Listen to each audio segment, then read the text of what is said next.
Talk ഷോയുടെ പുതിയൊരു എപ്പിസോഡിലേക്ക് എല്ലാ പ്രിയപ്പെട്ട പ്രേക്ഷകർക്കും സ്നേഹപൂർവ്വം സ്വാഗതം.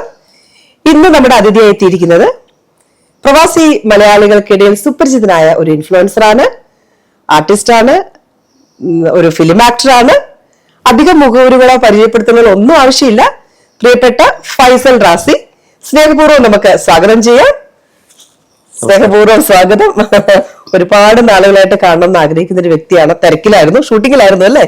ഷൂട്ടിംഗ് നമ്മൾ ഡയറക്റ്റ് ചെയ്യുന്ന സിനിമയുടെ വർക്ക് നടന്നുകൊണ്ടിരിക്കുന്നു. ഫൈസൽ ഇപ്പൊ എത്ര വർഷമായി ദുബായിലെത്തിയിട്ട്?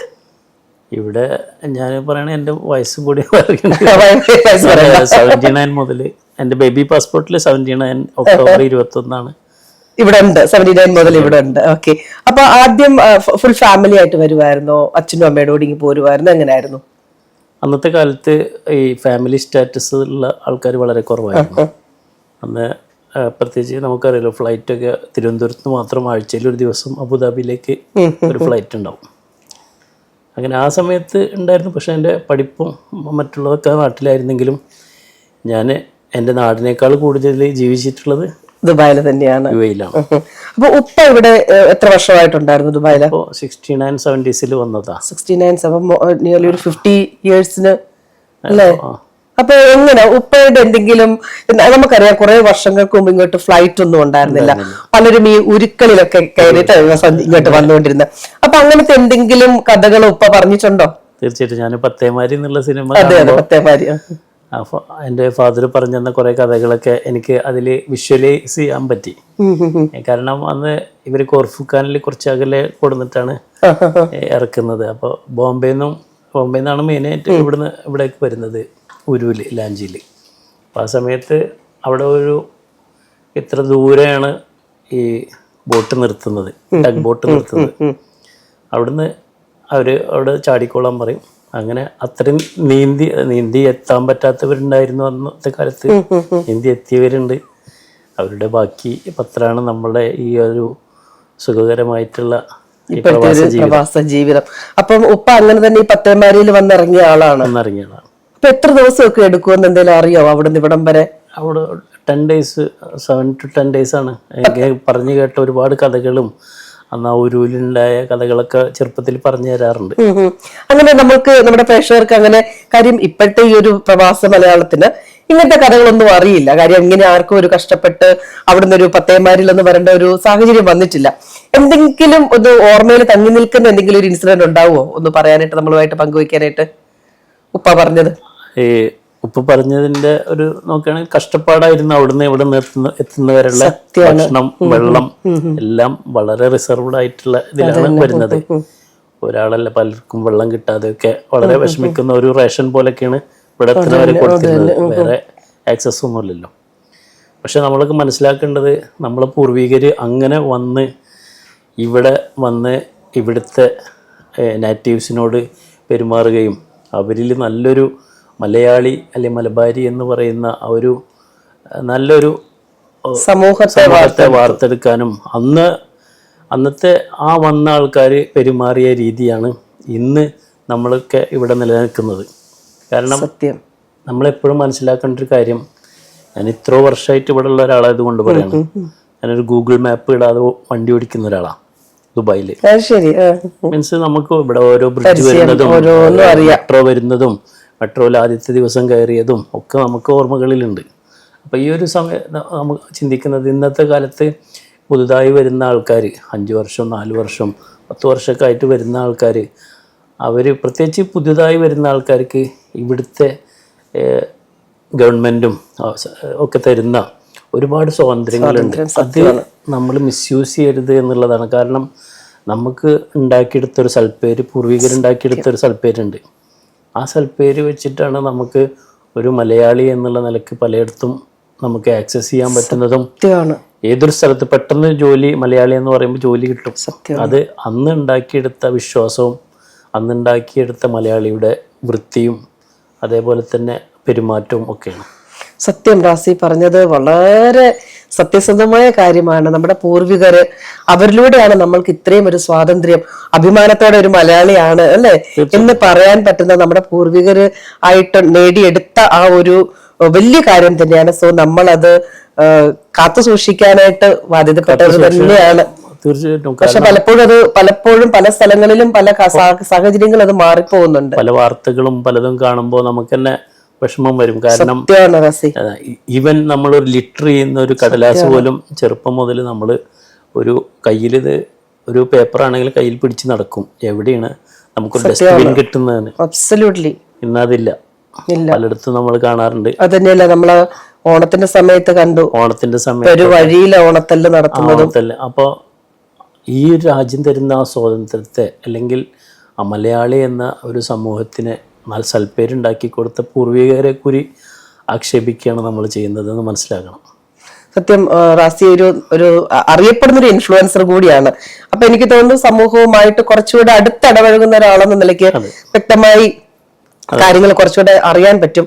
ആ അറിവിന്റെ പിന്നില് നിന്നാണ് ഇത്രയും വാക്കുകൾ റാസിയുടെ ഉള്ളിൽ നിന്ന് പുറത്തു വന്നത്. ഞാൻ കുട്ടികളെ പഠിപ്പിച്ച ഒരു അധ്യാപകൻ കൂടിയായിരുന്നു. അത് ശരിയാ.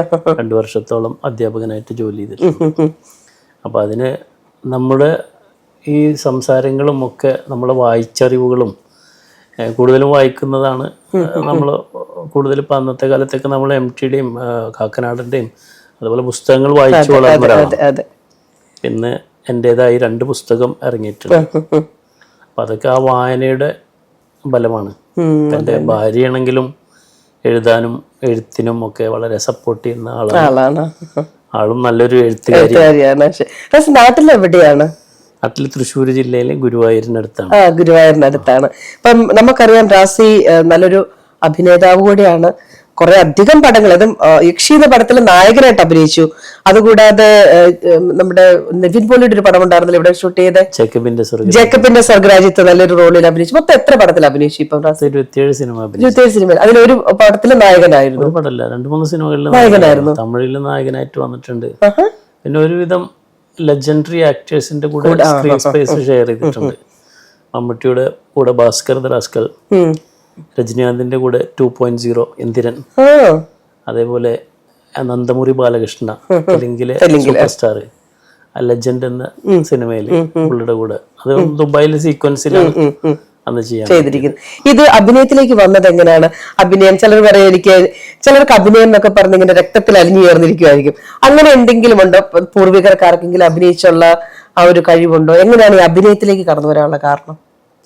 എനിക്ക് ചെറുപ്പം മുതൽ ആരായിത്തീരണം എന്ന ചോദ്യത്തിന് ഉത്തരം മാത്രമേ ഉണ്ടായിരുന്നുള്ളൂ, സ്കൂൾ കാലഘട്ടം മുതൽ. അപ്പോൾ ഞാൻ മുന്നേക്ക് ഇൻ്റർവ്യൂവിൽ പറഞ്ഞതാണ്, ഒരിക്കലൊരു ക്ലാസ്സിൽ മുസ്തഫ റാവുത്തർ എന്ന് പറയുന്ന എൻ്റെ ഒരു സാറ് വന്നിട്ട് എല്ലാവരോടും 10-30 കുട്ടികളുണ്ട്, ആരായിത്തീരണം, അവരുടെ പേരും എഴുതാൻ പറഞ്ഞു. അപ്പം എല്ലാവരും പൈലറ്റ്, എഞ്ചിനീയർ, സയൻറ്റിസ്റ്റ്, ശാസ്ത്രജ്ഞൻ അങ്ങനെ എഴുതി അവരുടെ പേരെഴുതി കൊടുത്തു. അപ്പം ഞാനന്ന് എഴുതി, എൻ്റെ പേരെഴുതി ആക്ടർ എന്ന് എഴുതി. അപ്പോൾ എല്ലാവരും അന്ന് ഡോക്ടർ ആവണം, എഞ്ചിനീയർ ആവണം, അതിൻ്റെ അപ്പം ഞാൻ എൻ്റെ സത്യസന്ധമായ രീതിയിൽ എഴുതിയപ്പോൾ സാർ എന്നെ വിളിച്ച് പറഞ്ഞു, ഇവനൊരു ആക്ടർ ആവുമെന്ന് പറഞ്ഞു. അപ്പം ഞാൻ അന്ന് മുതലേ ഒരു ആക്ടർ ആവാൻ വേണ്ടി, ഞങ്ങളൊരു ഗുരുവായൂർ എന്ന് പറയുന്നത് ഒരു കലാ നഗരിയാണ്. ഞങ്ങൾ വളരെ മതസൗഹാർദ്ദമുള്ളൊരു സ്ഥലമാണ്. കാരണം ഗുരുവായൂരിലെ ഒരുവിധമുള്ള ഹോട്ടൽസൊക്കെ മുസ്ലിംസിൻ്റെതാണ്. അതേപോലെ തന്നെ ഗുരുവായൂർ എന്ന് പറയുന്നത് ഒരു മുസ്ലിം ലീഗ് എന്ന് പറയുന്ന ആ ഒരു ഇതിൻ്റെ മണ്ഡലമാണ്.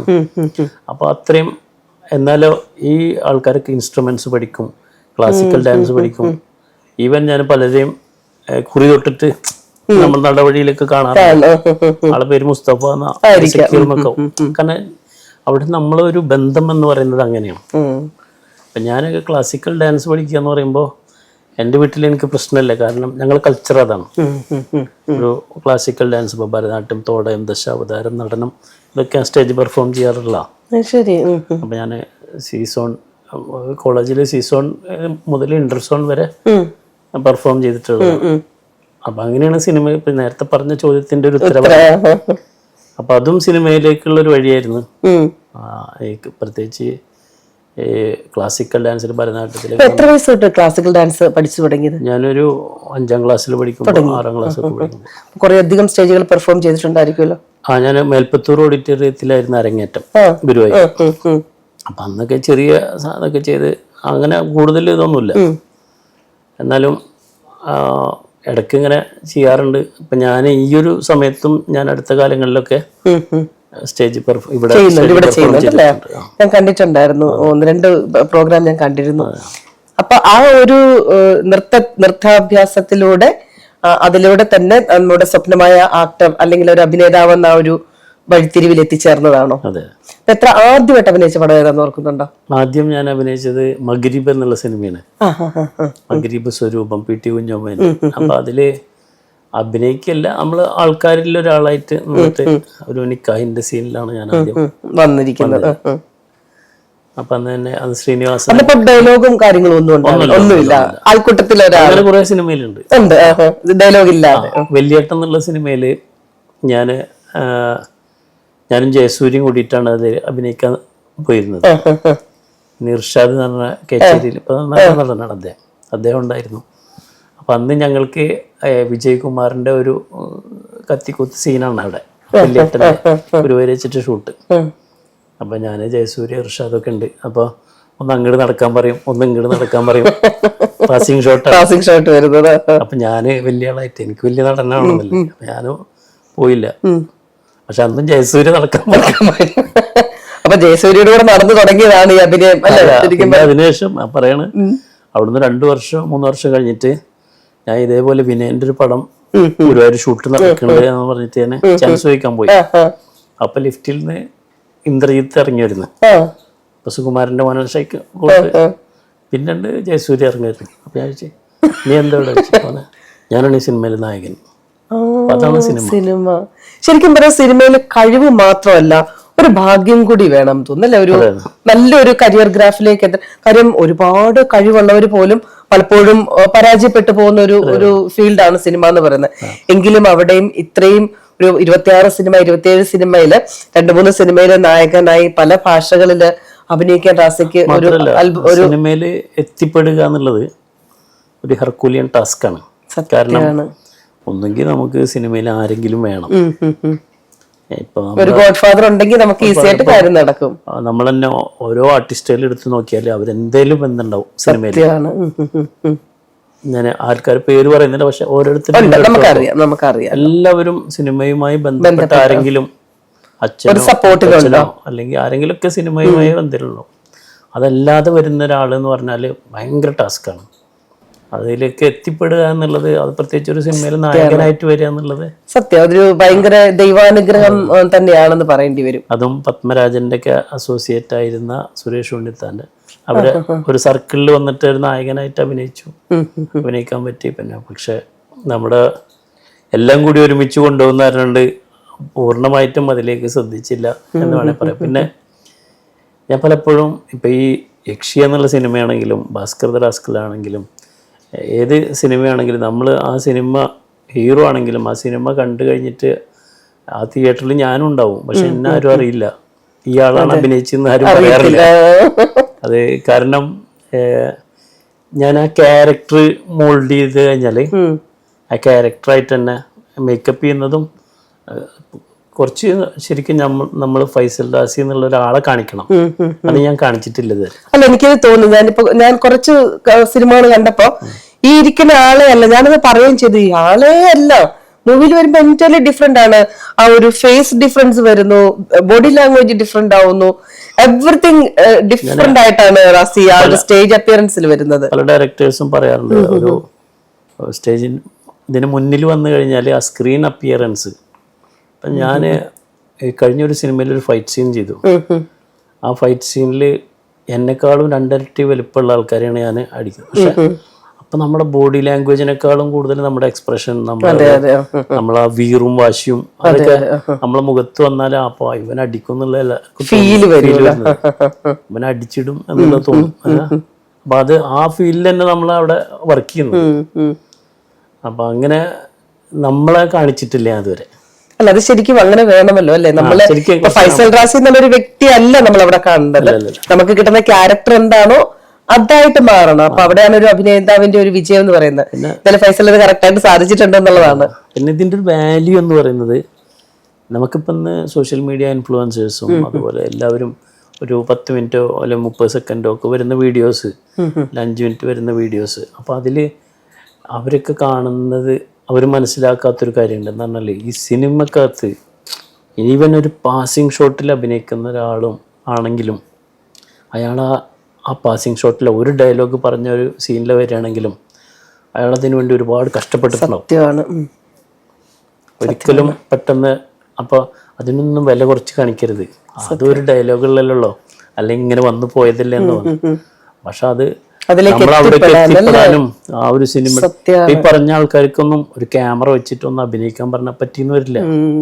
ഒരുപാട് ആൾക്കാർ നിൽക്കുമ്പോഴാവും നമ്മളോട് കരയാൻ പറയുന്നത്. നല്ല വിഷമിച്ചിരിക്കുമ്പോഴാണ് നമ്മൾ ഒരു കോമഡി ചെയ്യുന്നത്. ഡിഫറെന്റ് നമ്മുടെ മൂഡും ഇതിനൊക്കെ സമയത്തിനനുസരിച്ചാണ് നമ്മൾ ഓരോന്നും. അത്ര ഒരു കാര്യവും അഭിനയത്തിന്റെ കാര്യങ്ങളും ഒരു ഈസി അല്ല. അതും സിനിമക്കാരത്ത് നമ്മൾ ചെയ്യുമ്പോൾ ഒരു 60 ആളെങ്കിലും ക്രൂസും മെമ്പേഴ്സും ഉണ്ടാവും, ചുറ്റും ഉണ്ടാവും. അപ്പൊ നമ്മളത് ചെയ്യുമ്പോൾ നമ്മൾ ആ ചുറ്റുപാടൊന്നും നോക്കാം. നമ്മളൊരു ലവ് സീനാണെങ്കിലും മറ്റുള്ളതാണെങ്കിലും ഒക്കെ നമ്മൾ ആ ചുറ്റുപാട് ശ്രദ്ധിക്കാനേ പറ്റില്ല. അവിടെ ശ്രദ്ധിച്ചു കഴിഞ്ഞാൽ നമ്മളൊരു പിന്നെ കണ്ണിന്റെ ഒരു ഇതാണെങ്കിലും ഈവൻ നമ്മൾ വലിയ സ്ക്രീനിൽ വരുമ്പോൾ മൈന്യൂട്ടായിട്ട് നമ്മളെ കണ്ണാണെങ്കിലും മൂക്കാണെങ്കിലും ഇവിടെ ഒന്ന് അനങ്ങി കഴിഞ്ഞാൽ അറിയാൻ പറ്റും. നമ്മൾ മൊബൈലിൽ വീഡിയോ എടുക്കുന്ന പോലെയല്ല. അവിടെ നമ്മളൊരു ലുക്കും നമ്മൾ ഓരോന്നിനും ഓരോ അർത്ഥങ്ങളുണ്ട്. അപ്പൊ ഒരു അഭിനയിക്കുക എന്നുള്ളത് ഒരു നിസ്സാര കാര്യമില്ല. സിനിമയിലാണ് നായകനായിട്ട് അഭിനയിച്ചല്ലേ?